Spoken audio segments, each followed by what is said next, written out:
Perempuan bernama Faiza Soraya, 42, tewas di tangan anak kandungnya sendiri perempuan berinisial A, 12, siswi SMP.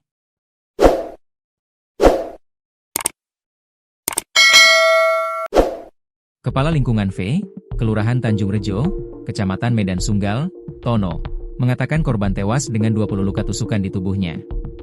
Peristiwa keji itu terjadi di rumah korban di Jalan Dwi Kora, Kelurahan Tanjung Rejo, Kecamatan Medan Sunggal, Medan, Sumatera Utara, Rabu, 10 Desember 2025, sekitar pukul 5 waktu Indonesia Barat.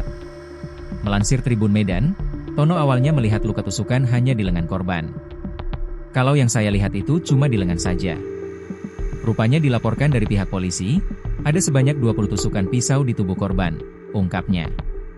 Tono sempat menanyakan kepada Alham, suami korban, mengenai permasalahan yang terjadi hingga berujung pada kematian. Saya tanya ayahnya, dibilang semalam, sebelum kejadian, karena kakaknya itu dimarahi sama korban. Jadi, adiknya itu, A, tahu, katanya. Ia menyebutkan, di dalam rumah tersebut hanya ditempati 4 orang, yakni ayah, ibu, serta 2 anak perempuannya yang bersekolah di SMP dan SMA. Tono mengaku tidak mengetahui adanya masalah serius sebelumnya. Sebenarnya sangat akrabnya orang itu, ia seperti anak sama ibu. Tidak ada jaraklah mereka ini. Ibunya pergi pagi mengantar keluar anaknya. Anaknya mau berangkat sekolah, dipanggilkan Grab. Anaknya dua-dua perempuan, pungkasnya. Pelaku telah diamankan. Perempuan bernama Faiza Soraya, 42, diduga tewas dibunuh anak keduanya berinisial A, 12, siswi SMP. Jasad korban pertama kali ditemukan anak pertamanya di kamar tidur.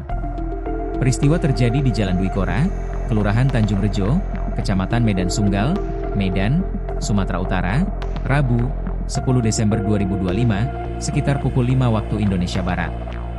Kasat Reskrim Polrestabes Medan, AKBP Bayu Putro Wijayanto, mengatakan, pelaku telah diamankan dan sedang menjalani pemeriksaan intensif.